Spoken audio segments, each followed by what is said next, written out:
All right, so this evening we are joined by Ms. Erin O'Donnell, the Crisis Intervention Coordinator. Erin, can you? Hi, everybody. Hi, Erin. We have Dr. Lisa Colton, the Director of Crisis Related Systems. Good evening, everybody. And I believe we are also going to be joined later on by Staff Inspector Francis Healy, Special Advisor to the Police Commissioner for the Police Department. Okay, and at this time, I will turn it over to you, Julian. Awesome. So we started doing icebreakers just to, break the ice, just to kind of get the juices flowing before we get started in our meetings. And so today I'd like to ask our guests, Erin O'Donnell of the Department of Behavioral Health and Intellectual Disability Services, and Dr. Lisa Colton, also with the same department, to comment on what is your favorite app that you use on your phone and why?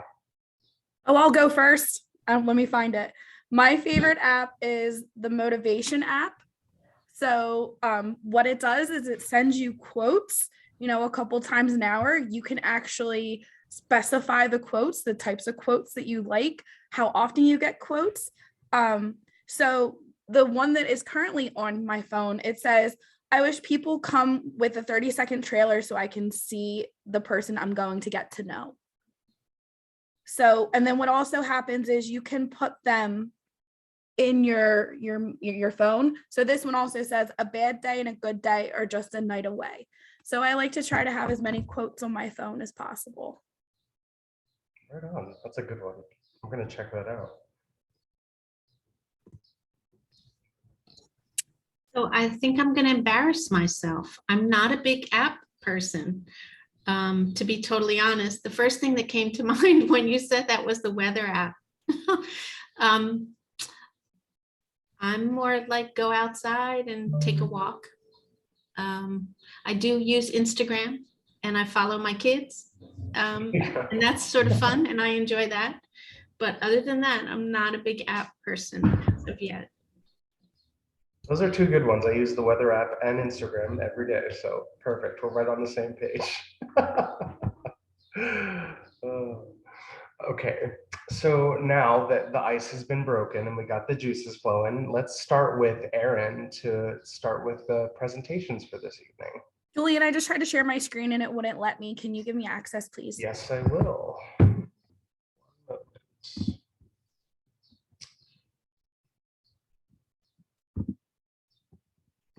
Technical difficulties, everybody. Yes, always. If you just make me a co-host, it'll help me. There we go. Be able to do it now. Thank you. Okay, so I'm going to share my screen and then I'm going to, can everybody see this? Yes. Yep. Yes. Okay, so like everybody said, my name is Erin O'Donnell. I am the Crisis Intervention Team Coordinator for Philadelphia. We are not limited to just the Philadelphia Police Department, but I will talk about that in a little bit. I'm going to minimize everybody else's faces.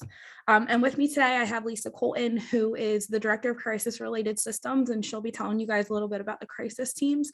And then also, I'm not sure if Inspector Healy is on here yet, but he'll be on here. So essentially, crisis, what is it? It's defined as a situation that requires immediate or prompt attention or intervention. It doesn't always have to be mental health related. For instance, if you're a parent, if you've ever lost a child in the mall, or, a small crisis could even be, say you're writing, a long document or something and your pen runs out of ink and you have that split moment that you need to switch out a pen. So, it could be something very small or it could be something that's very large. So the crisis intervention team in general, this is a movement that started in 1988 in Memphis, Tennessee, which it's also known as the Memphis model. So CIT actually created a community-based program targeted to respond to crisis events involving people with mental illness. In Philadelphia, we've really expanded our CIT training to not just involve mental illness, but to also involve various different things, which I'll share in a minute. And it is carefully selected volunteer police officers. So everybody who is in CIT actually volunteers for it. And they are able to, have the choice and opportunity if they would like to come into the training. The training is 40 hours. and the officers, have a number of different topics throughout the week. So in Philadelphia, it's Respond CIT is what we call it, and it is, our own version. And in Philadelphia, we have had it since 2007. So this is actually our 15th anniversary.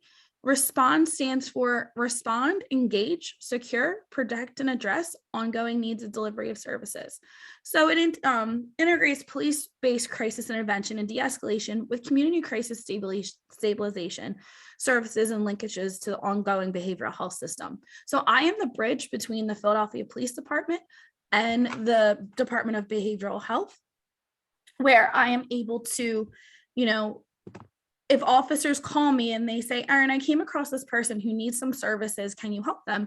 I'm able to do a number of things. I'm able to send a mobile team there. I am able to, maybe get them started with a support group, maybe get them started with a therapist, all of these different things. Why is this not working? And it looks like Inspector Healy just came in. All right, I don't know why this is, there we go. So for Philadelphia, these are a number of things that are in the curriculum. It's including, but not limited to, mental health, trauma, veterans. We spend 2 hours on veterans. I share that I'm teaching CIT this week, and we just spent 2 hours on veterans this afternoon. Intellectual disabilities, autism, which they are two different things, verbal de-escalation and active listening, which is taught by Inspector Healy. And then also stress and self-care for officers, because we believe that the officers need to be able to take care of themselves in order to take care of other people. So these are the goals of CIT specifically in Philadelphia. The vision is to reduce the risk of violence and harm for police and for people with behavioral health disorders through training, education, and collaboration among stakeholders. So you can see here that these are just some of the goals. Encounters between police and individuals with behavioral health disorders are safe for all involved and unlikely to include injury or violence. Reduce the number of times people with behavioral health disorders come into contact with police. So we also try to push premise history forms for individuals to register to be able to share with officers, maybe there's a person here who has schizophrenia, or maybe, something even more simple than that. Maybe there's a person there who has trouble communicating because they're not able to. Behavioral health services support police in responding to incidents. This is where the crisis teams come in, and Lisa will share about that. And then, follow up on episodes, including, engagement and follow-up strategies. I always follow up with individuals that are referred by officers. So what you see right here is this is the current numbers for CIT in Philadelphia. And the top right-hand corner, that is the number of police officers who have been trained since 2007 in Philadelphia. So we have 3,793. Of that, 3,492 of them, these numbers are not including the class that I have this week, but are, for the Philadelphia Police Department. You can also see that we have a number of different local police agencies around the city who have also been involved in CIT. You can see that Temple, it has 117 officers, SEPTA, the Sheriff's Office, the Federal Reserves, the VA Police recently just started coming, Housing Authority. And then on your left-hand side, what you see it says radio staff. Starting in November of 2020, we started a one-day CIT training for the dispatchers. So since then, we have trained 328 dispatchers. The dispatchers will now receive the one-day training as a part of their training program. Every dispatcher will get the one-day CIT. We have also taught 12 Drexel, 7 Temple, and 8 Fire. So some of the benefits of the CIT model, crisis is immediate. Arrest and use of force incidents decrease. Underserved consumers, which is another word for patients, are identified and referred to treatment. Violence and the use of restraints in emergency rooms decrease. Officers are better trained and educated in verbal de-escalation techniques. Officers' injuries during crisis declines. Officer recognition and appreciation by the community increases. These are fewer victimless crimes, and the program contributes to cost savings. So what do CIT officers do? They are either dispatched or requested. They de-escalate and resolve crisis calls on scene. They get help for individuals. And then they also communicate with me and request follow-up for individuals. So new to Philadelphia is the CERT program. CIRT stands for the Crisis Intervention Response Team. The pilot is still ongoing, which it started in April of 2021. It is designed to better identify and respond to behavioral health calls coming into 911 through behavioral health navigators who are embedded in the radio room in 911. So it pairs a behavioral health clinician with police officers, and they're in the same car. And they also include follow-up teams. So say one of the CIRT teams goes to a house and they help a person through a crisis. They then have follow-up teams who are able to go maybe a couple days later, a week later, to set the appointments for that individual, and then to be able to make sure that they are in the services they need. There are currently 4 teams across the city, which 2 in Rock North and 2 in Rock South. They're currently Monday through Friday, but they will be expanding. They're never the first on scene, just because there is a civilian in the car, and there has to be safety, everything has to be safe, and it will be expanded over the next year. The importance of identifying mental health crisis calls, it's the safety of responding officers, the safety of the community, the safety of the individual in crisis. And, passing on as much information is very critical. If officers are aware of what is going on with an individual before they get to a scene, they're better equipped to be able to de-escalate the situation. So there is a unique police PPD resource, which I will put this link in the chat. So it is the guidelines for effective communication with 911 dispatch during a mental health crisis. This includes the 911 script for callers. So if somebody has to call because a loved one had a suicide attempt, it would help them through that. And they will have general tips when calling 911, which I'm going to go in the next slide. And on that, there's also premise history forms, which I alluded to a little bit. But premise history forms just help the police understand if there's an individual in the household who may be deaf, have, a mental illness, may have a developmental disability. So some general tips when calling 911 for a mental health emergency, please try to remain calm, explain that your loved one or whoever you're calling about is having a mental health crisis and not committing a crime. Always ask for a CIT officer. They'll probably ask your name, the person's name, their age, and their description. If they've previously had suicide attempts or current threats, and if they've ever had issues with substance misuse. Notice that I say substance misuse and not abuse, because it is possible to have one episode of misuse. You may be asked their mental health history, diagnosis, and medications. If you don't know that information, that's okay. Just share as much as you know. And then also about previous suicide attempts that they may have. So I'm going to introduce Dr. Lisa Colton, and then she's going to go through the next couple slides. And she's going to explain everything about the crisis line. Lisa. I was on mute. I apologize. So in Philadelphia, we have, you also have the ability to call the Philadelphia Crisis Line, which is a 24/7 hotline available to anybody, including the police, for mental health support. So this line has several different functions. It is what we call a delegate line. Not sure how familiar you all are with the 302 process, the commitment process in Philadelphia, but in order to have someone forcibly or against their will brought to a crisis response center for an evaluation, sometimes 302s are enacted. So the delegates are work on the Philadelphia Crisis Line, and they are the people who review 302 applications for approval or denial. Police can institute a 302 without calling for a delegate line. So what we do on the crisis line is approve and deny 302s. If a 302 is denied, we send a mobile crisis team out to the home to do an assessment. We do missing persons reports. We dispatch mobile teams, adult and children's mobile teams throughout the city 24/7 at anyone's request. We can advise people about what to do, what people can bring themselves to the crisis response centers, which are also 24/7 sort of psychiatric emergency rooms, where anyone can go for a psychiatric evaluation or a drug and alcohol evaluation. And we also accept calls from the National Suicide Hotline, the Lifeline. You may, sometimes if you watch something on TV that might have some content about depression, you'll see the advertisements for Suicide Hotline. If anyone were to call that and their phone has a Philadelphia area code, it will come to us. So we are 24/7, a team who's looking to help people resolve crises. We also get calls from the police if they're in a situation and they need mobile crisis assistance. So if they're somewhere, CIT trained or not, and they need help, we can have a team go out and help them as well.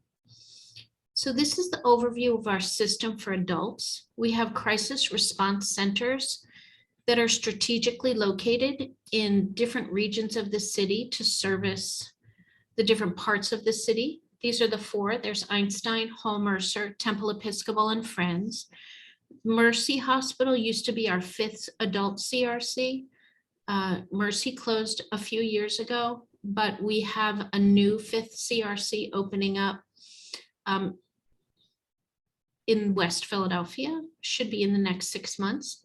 So the CRCs are open 24 hours a day. Anyone can come in, they can come in voluntarily, or they can be brought there by police on a 302 commitment. And what that means is that they will be seen and evaluated by a psychiatrist in the crisis response center. And then the psychiatrist will decide whether they need to be admitted, whether they can be discharged, or they may hold them for 23 hours for observation. So we also have mobile emergency teams. We call them MET teams. The crisis line dispatches them. They go to people's homes. They connect with people. They try to understand what's happening with individuals and families and help them to resolve the crisis. Currently, we have these 3 teams. You might know about JFK, which has been operating for years alone, covering the whole city. We have Consortium in West Philadelphia. Consortium used to be just open in limited hours. It's currently moving to 24/7. I don't know what the Warney's, which one? We have. Warney's, I'm muted, sorry. Warney Smith has, they've recently closed due to COVID. Okay, so there are 2 other teams, Elwyn and Path, who are new mobile adult teams also. So again, regionalized like the CRCs to cover all parts of the city 24/7. Each team has a nurse practitioner, a behavioral health counselor, and a peer. So those are the teams. They also have short and long-term capacity. They can intervene with people for 72 hours, and then they can also pass them along to their longer-term teams, similar to the CERT teams, that can follow people for up to 6 months. This is the same model we have for children. So there is a Children's Crisis Response Center, which is on Henry Avenue, and it is also 24/7, just like the adult center. We have an urgent care center for children, which is open 11 to 6, like a walk-in, like a medical urgent care center. We hope to open an urgent care center for adults as well within the next year. And then we also have the mobile teams. There are 3 mobile teams for the city for children, Path, Beth Anna, and Elwyn, again, regionally placed, operating 24/7. And so, we're trying to keep people in the community, trying to work out crises with people in their homes, in their communities, to prevent them from needing to use the emergency settings. It's also important to note that anyone in the city is able to dispatch mobile teams at any given time. So this is, maybe if you're worried about somebody, they can also do some checks on well-being. They can do various different things. So I'm going to stop sharing my screen. Do we do questions here? I'm not really sure, Julian. Yes, so we received a few questions ahead of time for you specifically. Okay. Just going to acknowledge that Staff Inspector Healy has joined us. Welcome. And we will be getting to you as soon as we're done with these questions. And then after the final presentation, if anyone from the community has any questions, please send them to me in the chat, and we'll be sure to get to those as well.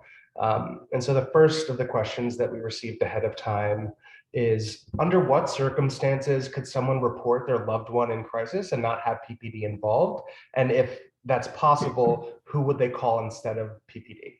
That would be the Philadelphia crisis line. So the general number is 21, I'll put that in the chat. That is 215-685-6440. And that is the general number. That could be a suicide specific call. That could be just a general crisis call. Sometimes, not all the time, but it doesn't always have a dispatch meeting. It doesn't always mean that somebody will come there. Sometimes the counselors will just talk to the individuals who are calling. It's a good place to call and ask what to do. I'm struggling, or, my husband is struggling, my child is struggling. I don't know how to help them. Can you help me? Because the system is very scary for people, especially if it's a first time situation. I don't know what to do. If somebody says like, I don't know what to do, the crisis line is 100% the best avenue for them. Awesome. Thank you. The next question we have, if PPD does determine that a 302 is necessary, will officers allow the person's loved one to assist them in de-escalating that situation? The officers will do as best as they can. Yes, they will do everything that they can in order to help de-escalate the situation before the person is transported. Family members are the best people in giving history. So, the officers could talk to the family and saying, hey, is this the first time this person's been 302? Yes, no. Some of those really quick questions that officers can ask will be the most help in transport. So I also think it's important to know that we all want what we call the least restrictive level of care for patients. So it's always best for someone who needs an evaluation for them to agree and to go voluntarily and not on a 302. And that is in everyone's best interest and what everyone tries to do. Absolutely. And then the third and final question before I get to the one from Rosora is, let me pull it up here. Have you seen any improvements in crisis response overall since training those dispatchers, and kind of how has that changed the way that response has taken place? I've seen a lot more officers are getting a lot more information going to jobs. So that is a result of the mental health script, which the mental health script is, asking, is there an individual on scene who has a mental health concern, or are they drunk or high? Some similar wording to that. It better prepares police officers to get to the scene. If callers call and say, they have as much information as they can, it just really helps everybody in the situation. If I can just add, from a police officer's perspective, officers are responding to an assignment, and they may be in basically like a crime mode, a 911 crime type mode. So the ability to shift gears when they get out of the car is what they do now. The ability to shift gears faster is really a lot what CIT is, understanding what somebody's in crisis versus a crime in progress, and we shift tactics immediately. The ability to give the officers a few more seconds, and we're talking seconds here, from the dispatcher to change the perspective of the officer responding can make a world of difference. So like I said, we're talking a matter of seconds. And the issue here is people in crisis, not just necessarily mental health. So it could be anybody, any one of us, and every one of us have been in crisis at some point in your life. It's not a bad word. But the issue is, if the officers don't pick that up as quick as possible, oftentimes things can get there can be overreactions and misunderstandings. So the ability to understand quicker is really key. And that was the driving force why Commissioner Outlaw have requested that this mental health training be developed. And I'm really thankful to Erin and DBH for actually making it happen. So I think Erin actually undershot herself there for a little bit, but she's done 100% of the dispatchers have been trained. That number is approximately 100% of our dispatchers and call takers have been trained in less than a year. So that was great work on her part. So I appreciate that. Awesome. And that's a really good point, because I feel like, when tensions are high and people, call for help, a lot of times they get kind of frustrated being asked all these questions, but giving that information could really make a huge difference in the response as a result of that. So that's a Well, really let I touch on that for a second? Sure. We initially, like I said, the script that we worked with was actually, the first one was very, very lengthy, without a doubt. However, as we've done the training, as Erin was doing the training for the dispatcher, we got feedback from them every 2 or 3 weeks. We had classes, And based upon that feedback, we have seriously restricted or reduced the number of questions for exactly what you're talking about. We're not trying to belabor a point. We're not trying to aggravate people by asking too many questions. All we need to do is that handful of questions so we can just give the officer the information they need. So we've actually really been responsive to the dispatchers, and we really whittled down that list to just the bare minimum it's necessary for the officers to be able to shift gears as they respond. So the dispatchers were intimately involved in changing that script. So I really appreciate their help. They really did add a lot of input to those classes, and Aaron got all their cards after every class. They would do, recommendations. And so we took them to heart, and we really did modify that script accordingly. So as the dispatchers are happy with it as well, it accomplishes the goal that we really want without actually aggravating people who are calling 911. Absolutely. So the dispatchers can also transfer calls to the crisis line. So that's another part of this, that they don't have to dispatch police. They can send the call to crisis and then let the mental health professionals, if it's not an urgent crisis, no imminent danger. I believe we had a question from Ms. Thomas. I will defer to you.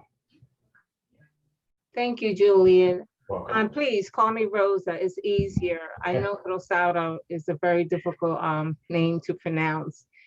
I've been on SEPTA. I travel on SEPTA because I don't drive anymore.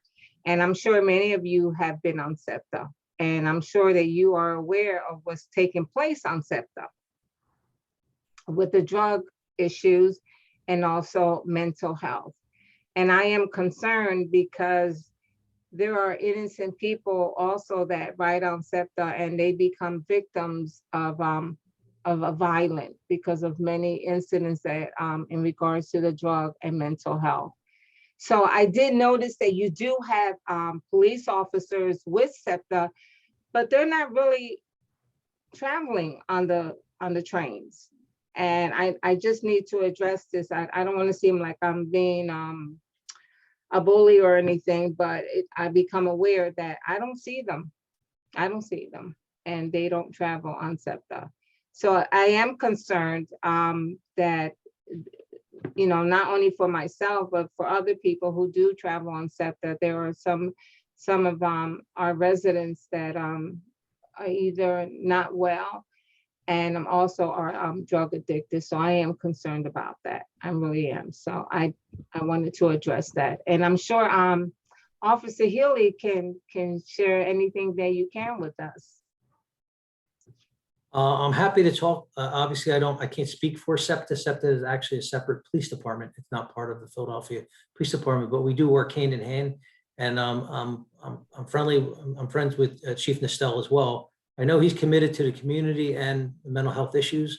He did have his officers, like I said, he's volunteers sending his officers to our CIT training. They give them that sense of training so they can cooperate and interact with the Philly PD. But I also know there's also a large contingent of undercover officers that he assigns to trains. So you may not necessarily see a visible presence, but it's having the officer's presence because he is addressing the crime issues in different ways. I don't want to talk about any strategies. I don't know what his strategies are, but I do know he's committed, and I know he's actively addressing the crime issue, but also some of the crime is obviously driven by substance abuse and mental illness. So it really makes no difference to the person who's the victim. I understand that. So we're trying to address this in both ways, but I will reach out to the chief and ask him, like I said, if I can help him in any more ways by putting more officers in my CIT class as possible. I mean, like I said, we have people waiting to get in from outside jurisdictions, but I care more about those that are local that interact with the Philly PD. So I'm happy to reach out to him, see what I can do to help him. But I know he's committed to the issue and very, very concerned as well. Thank you so much. I greatly, greatly appreciate it. Thank you. Thank you for that question. I appreciate that. Thank you. And so at this One more second, I'm sorry, Julian. Or- I have not voted yet, so I will be leaving at 7 o'clock to go vote. So I gotta make sure I get my vote in. Absolutely. Okay, Important. thank you. And so if anyone else has any further questions, please send them to me in the chat and we'll definitely come back to those. I'd like to switch gears and hand it over to Staff Inspector Healy. Do you have a presentation? No, the presentation, I work hand in hand with Aaron. Okay. That's our presentation. I'm her backup tonight. Awesome. Okay. So I'm happy to answer any questions. And like I said, just so the community understands crisis, and I think we've worked on this since 2007, since we've been involved in this program. And I think it's important that a lot of other agencies, a lot of other jurisdictions talk about mental illness, mental illness, mental illness. Mental illness is a very small subset of crisis. Like I said, every one of us human beings can be in crisis. And the important part from a police department or from a police officer's perspective is being able to pick up and understand that something's not right with the individual for whatever reason it may be. And so I shift gears, I shift tactics into a de-escalation mode. And that, like I said, anybody can be in crisis, and it's not a bad word. And we talk about in training that the officers themselves can get into crisis. When things get out of control, people go into crisis and people overreact. So understanding that whole process is incredibly important for the CIT, the overall CIT program, making sure that we're responding to a much broader base of individuals. Like I said, if you lose your child at a mall, okay, you just had your parents pass away, you're not in your right mind, and it's temporary. It's normal. It's a normal human condition. And like I said, you may overreact when you get on a car stop, and you may say something that you would not otherwise say because you're just frustrated, upset. And having the officer being able to pick up those clues and not overreact to that type of stuff is incredibly important, because that's a normal human reaction to like trauma or to crises internally, that people just act out. They may say something stupid, they may act stupid, but understanding that what's driving that is a person in crisis, a person that's hurting. Like I said, a classic example is the mother that loses their child at the mall. The first thing they may do is actually go up and grab the officer and shake him or her, go find my baby, go find my baby. And understanding that that's a normal human reaction, that I'm not being attacked. And so the officers can relax. They're not being threatened. They can accept that and then roll with it. And like I said, you don't want officers overreacting, and that silly encounter can actually, and like there have been cases where, wires get crossed and bad things happen. And so that's really what this is about, trying to recognize those situations where the officers can shift gears faster, give the services to the people they need them without overreacting and without the individuals overreacting back to the police, because it spirals very quickly. And next thing you know, nobody's getting the service they need. And like I said, that's what CIT is about, helping the officers out in the street being able to de-escalate and get the services to the people that they need them the most. And for instance, you guys asked the question about family members. Family members can be the most help in some situations, but they can also escalate other situations. When people are in crisis, they may say or do things that they may not necessarily mean, especially to their family members and ones that they love. I see a hand up. We actually have a couple of questions. Oh, whose hand was? Mary Alice. Okay, I'll defer to you, Mary Alice. You can ask your question and then I'll jump in. Just very quick. So I think I had two questions. So the first one is any of this ever translated? And then to piggyback on that. So I live in Kensington. I represent the 24th district for the CPOC, but I work in Hunting Park. So, and I know one of the big things, a cultural thing with Latinos is like Officer Healy said, is the touching, right? And sometimes it's not even crisis related, but what I can personally say as an educator is that I've had different instances with families who experience crisis, and they'll call us before they call the police because they're afraid. So I guess the backup to that is you may present this to officers in English, but I wonder if there is space to maybe translate this if it hasn't been done, and to go out to the different community groups. Like, for example, I work with Harrogate closely, and to target those communities where we have people of other languages, so that they know, this is how you proceed when there's a crisis. Don't be afraid or don't hesitate, because there's a process. And I think people often fear that. And coming from a family that's primarily Spanish speaking, I know that sometimes there's a lot of hesitation because you don't know that someone's going to understand you or your body language. So in the Department of Behavioral Health, there are various different subcategories who do work with the community and do that exactly, educate in other languages. Network of Neighbors is one of them.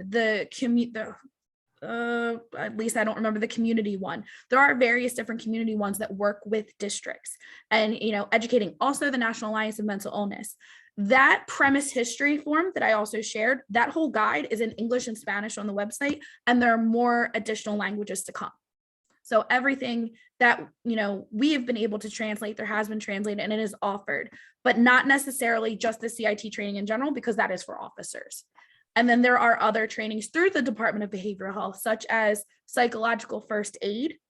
And then, I'd be more than happy if anybody wants to email me, I can give you guys other trainings for individuals. They do them for groups. They do them for individuals where people are able to learn de-escalation skills on a civilian level. Can I just add something? You raised a very good point. We have a very robust LEA or LEP program trying to get as many languages out. But you raised a very good point. The presentation we're giving today is not in Spanish. And I would be obviously I don't, trust me, my Spanish is not very, you don't want me speaking Spanish, I'll probably escalate everything. But what I'm thinking that you raised a very good idea that I think maybe I'd be happy to speak with you with PAC to see how we can put this presentation in Spanish and have somebody with credibility that can speak Spanish and understands it. We'll be there to answer. But I like that idea, and I'd be happy to work with you through PAC to create like just simple presentation, put it into a Spanish format that we can push out so other people can answer. And it's a great idea. I like that idea. I appreciate that. And Erin, just to say one more thing. The only reason I was asking was because a lot of times, at least for me living in Kensington, right, a lot of people often tell me, or for some reason, they think I don't understand the struggle, right? Like I ride past Kensington every day. I understand, I see it.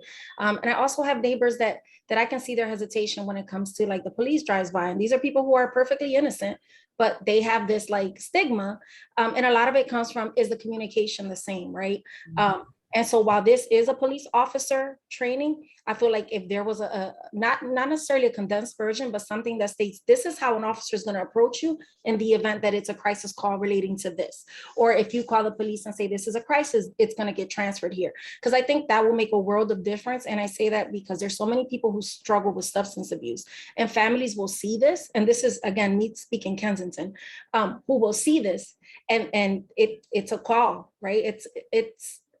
There's a need for more, but they won't make that call because they're afraid I'm going to get them arrested. And so what happens a couple of weeks ago on 5th Street, there was a gentleman who murdered, who was said to be his aunt, right? It was somehow related to him.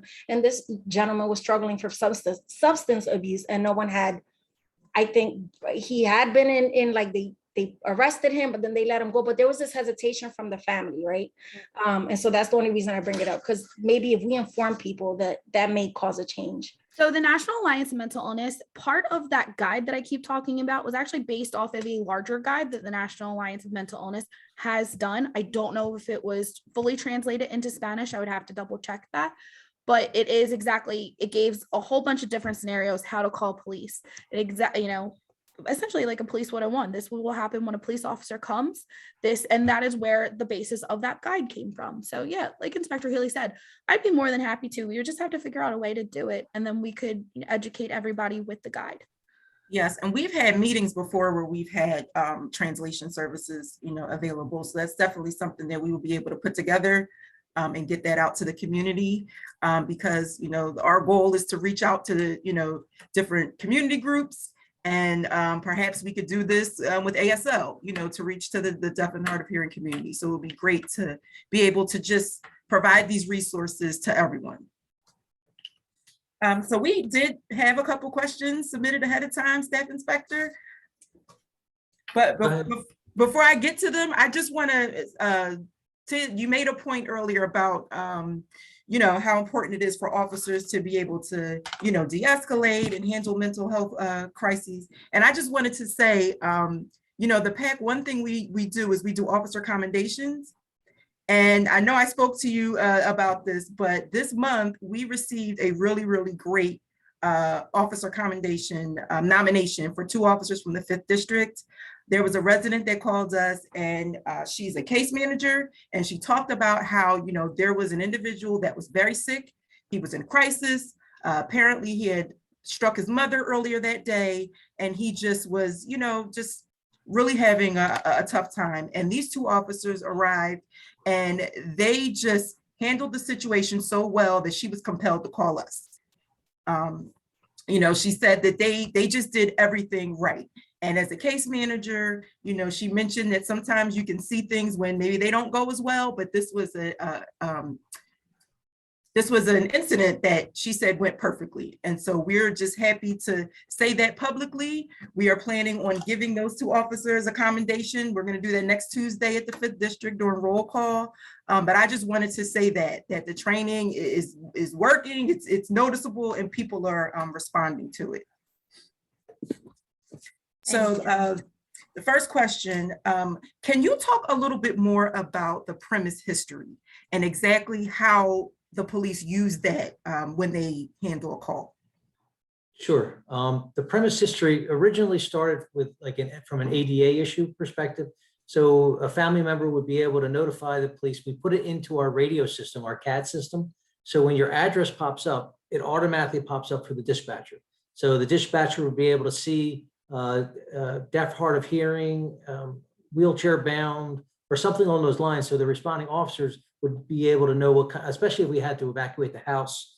Originally, that's where the notion came from, understanding that we may have complications trying to communicate with people or trying to exit them from the house in an emergency. I think like 25, 30 years ago, that was the underlying premise for that. But it's now since evolved because, like I said, it's a real-time tool for the responding officers to be able to identify what obstacles they may encounter. And like I said, especially whether it's a mental illness or some long-term type of condition, it gives the officers that advanced knowledge. Like I said, especially when we just redid the deaf and hard of hearing policy, we worked with the Justice Department to try to get the best policy possible. So when we worked on that, we actually used the premise history. So individuals, like if you have an individual or household who's deaf or hard of hearing, there's so many resources out there, but when the officer knocks at the door at 3 o'clock in the morning because you called 911, you want him or her to make sure that they know what they're dealing with and how to deal with the individuals. So we use the premise history a lot, but it is incumbent upon the family members to let us know. That's the only bad part. We can't put things in independently. We rely on the family members to give us the information so we can put it in, but that's how it works. So when a radio call would come out and let's say your address comes in 123 Main Street, the premise history will pop up there and it'll pop up in red, I believe. So the dispatcher, it pops for the dispatcher to see. And then they'll notify the police officer, use caution, there's a deaf or hard of hearing, or there's a wheel-bound individual in the house because they may not be able to answer the door. And it's only that's how that works. And it's only valid for a certain amount of time. I want to say it's 2 years. After that, they have to renew them. That's good to know. And they could just, a person could just go to their local district and just say that they want the form and they can just fill it out and submit it that way. They don't even need to do that. They can go online to phillypolice.com and download the form. And I believe they can mail it in now. Okay. I think there may be even an email address. I'm not sure. We're trying to get into the 20th century, but we're trying to get there. But nonetheless, I think they can email it as well. Okay. Next question. What are some of the signs of a person having a mental health crisis versus the stress that can occur during a police encounter? And how are there ways that officers can handle both those things happening at one time? Well, this is the very reason why we don't really distinguish between mental health versus autism versus whatever, because the issue at that moment in time is how the officer intersects with that individual. Whatever their crisis may be is really somewhat irrelevant. It's a matter of that we don't overreact and we can get people services. So the officers are actually seeing normal behavior, like their crisis behavior. Normal people are stressed out on an arrest situation. That's very, very different than dealing with somebody who's lost a child or you're suffering from some type of loss. And that's really what we do with the role plays is to distinguish that type of behavior. The type of behavior, like very simply, a person in some type of, like I'll say a serious mental health crisis, not just a regular crisis, but their zone of safety, or I'm sorry, you know what I'm talking about when you say somebody's in your personal area, your personal zone. Do you know how you physically react to that? That's a natural human reaction. Though you try to push away, people get tensed up. That's human. Now, they oftentimes when people are in serious crisis, that personal space may be altered. It may be more than 2 or 3 feet. It may be 5 or 6 feet. What we do is you train the officers to look for those mental health or for those clues that are human clues. Like the people starting to get the tense up and they're starting to pant a little bit, trying to just tensing up. It's normal behavior, and the easiest way to solve that problem, just like it is when you're in somebody's personal space, is to take 3 steps backwards. And it's so simple but it's that, and that's really what the heart and soul of CIT. This isn't rocket science. It's being able to recognize those type of behaviors and recognize that they're not an aggressive behavior. It's a natural human behavior. Take a step back, just as if a person in the normal personal space would act the same exact way. So that's really what we harp in on the role plays. The role plays are key in this training because we walk through a lot of those scenarios, and some of the scenarios we use, actually a lot of the scenarios we use are where situations went bad. I mean, they went poorly. And so that really, we want to give the officers the challenge of trying to engage the individuals, which is the first step of de-escalation. That's the hardest part. And the people, thanks to behavioral health and Aaron, the people that come in are amazing. They're people that have actually gone through crisis themselves. So they really push the officer to their limits, trying to make that engagement happen. But that's the whole point of it. The engagement, recognizing normal behavior, people in crisis versus like the normal stress of an accident situation is one thing, but oftentimes it can escalate way beyond what's normal. Like on a normal, let's just imagine on a car stop, a simple car stop, nothing major. It's a simple car stop, but the person just goes kind of off. And that's not normal. I mean, so the officer can take a step back and realize may not be, somebody's a threat to me. This is just not normal. And so having the CIT officer be able to recognize that and not overreact to it is incredibly important. It's a traffic stop. It's in the big picture of things. It is not worth hurting somebody or somebody going to jail for. So like I said, if worst case scenario, you stand down and like I said, get some other officers. And like I said, that's not normal behavior. Now, like I said, there's a very fine line sometimes between criminal behavior just going off the wall. But like I said, if you just on a normal encounter, somebody just completely goes left, that's an indication. And that's, we practice with the officers on that. Something's not right. That's not normal behavior under any circumstance. So we are at that point in time, I use the term shifting gears. The officer should be shifting gears to realize something's different. And now I need to get into the de-escalation mode rather than crime fighter mode, quite frankly. And one of the activities that CIT does, it's an international program, is the Hearing Voices exercise. So what we actually do for officers is we give them headphones, and it's a 47-minute recording where they actually learn what it's like to hear voices. Like an individual with schizophrenia, schizoaffective, all these bipolar disorder, all these different disorders. And one of the things is we have the discussion, how would you want to be talked to if this was a situation where, you were coming across an individual? Sometimes it's as simple as the wording. I teach my officers, if you ask somebody what happened to you versus what's wrong with you, it's a simple wording. It's more welcoming. Yeah. Okay, another question. So as one can imagine, police work can take its toll on officers.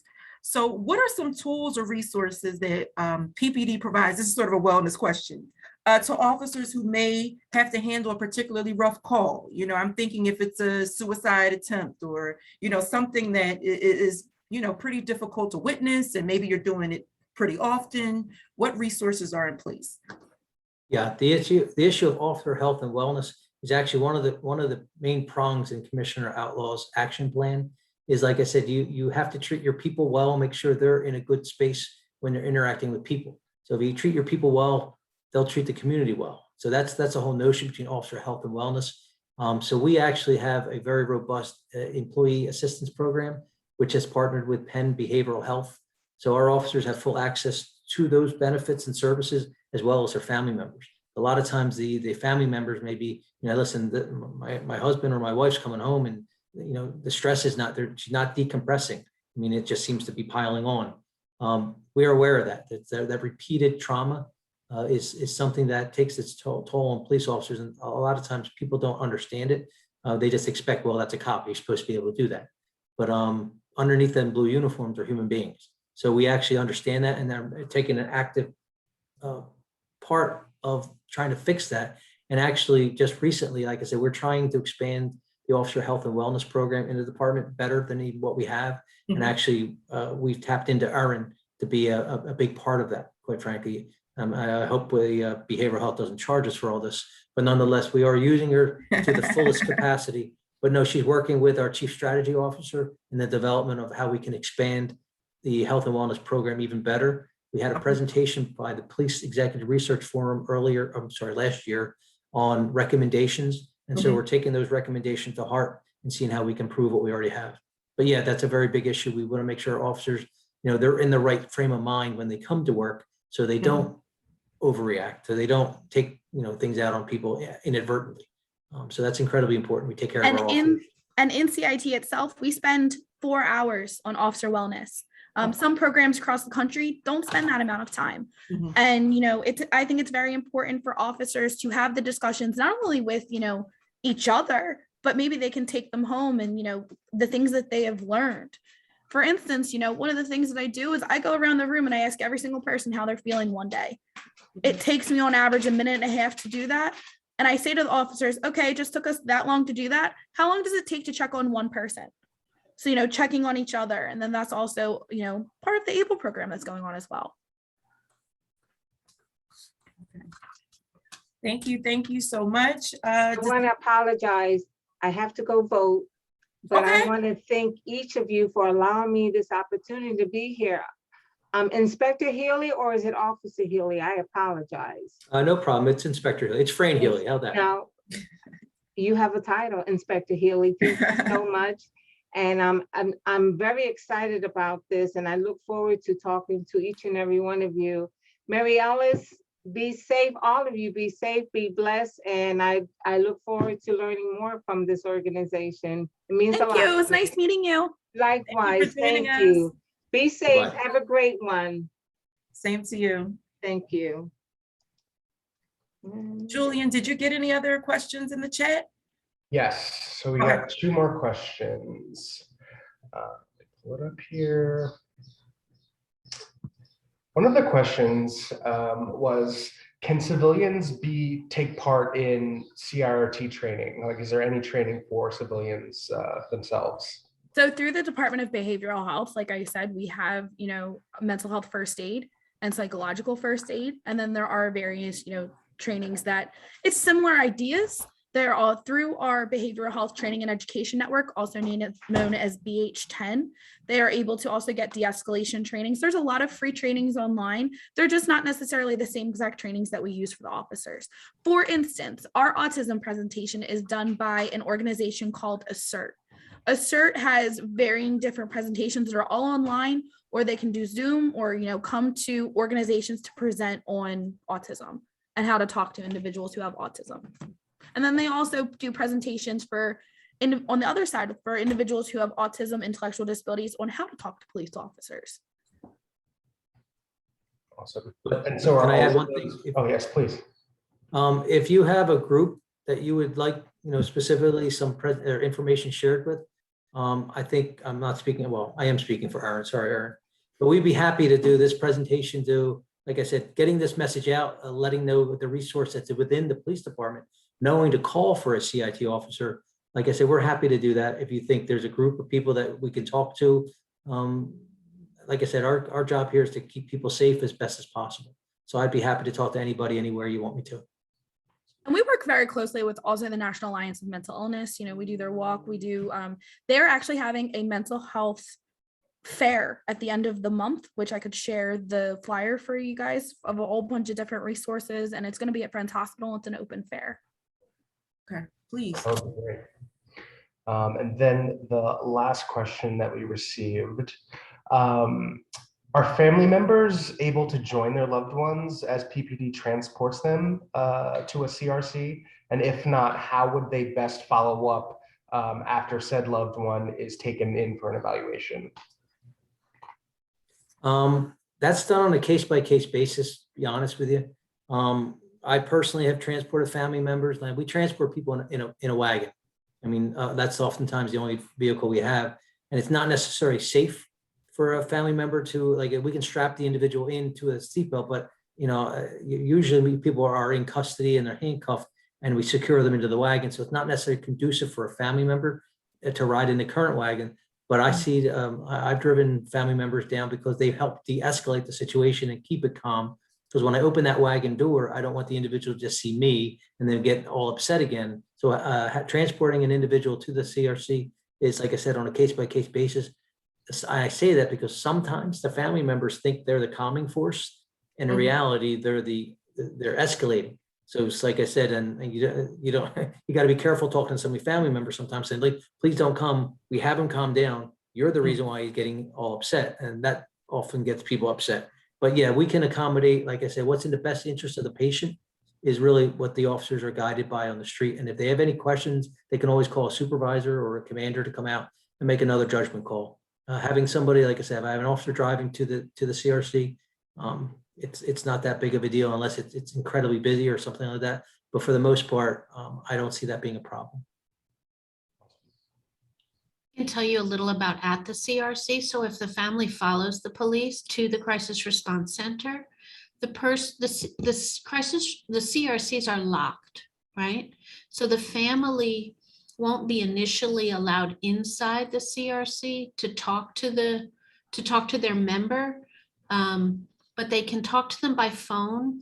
More importantly, the family can give collateral information to the doctor, to the clinicians in the crisis center, so that the person who's in there can get the appropriate help that they need.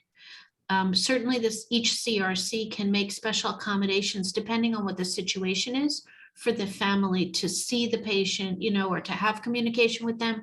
It really all depends on the situation. But they're clearly invited to come and participate in the treatment. Thank you for that. And we've also, through NAMI, we've also done, not just police related things, but how to call the crisis line. It's all in that guide, and that could be included in a future presentation that we do if anybody else has any other questions. If anyone else has any questions or comments, concerns, please direct those to me in the chat and I can ask those. Otherwise, Talia, did you have any other questions that came through? No, I Okay. don't. So are we moving to our public comment portion? Yes, I say we do. I'm not seeing any other questions coming in as of right this moment. Okay. If anyone would like to say anything, has anything that they'd like to comment on, anything that you might have a separate question on, if you could raise your hand, I can make sure you get unmuted and can ask those questions.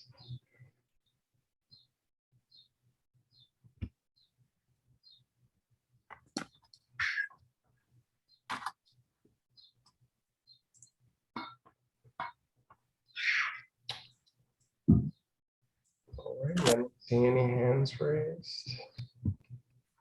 No? Nope. Okay. All righty. All right. Well, I'll just say thank you so much to our presenters this evening. This was great. It was really informative. We have a plan to maybe expand this and do it in, a few different languages and get the resources out there to other community members. So just thank you for being a part of this evening. Thank you for having us. Thanks so much. Thank you. Have a great night, everybody. All right. So in June, we'll be having another community meeting, and that one we are very excited about. We are going to be having a Pride panel in honor of LGBT plus month. So look out for that. Stay tuned, and we're really excited about that. Good evening, everybody. Have a good night.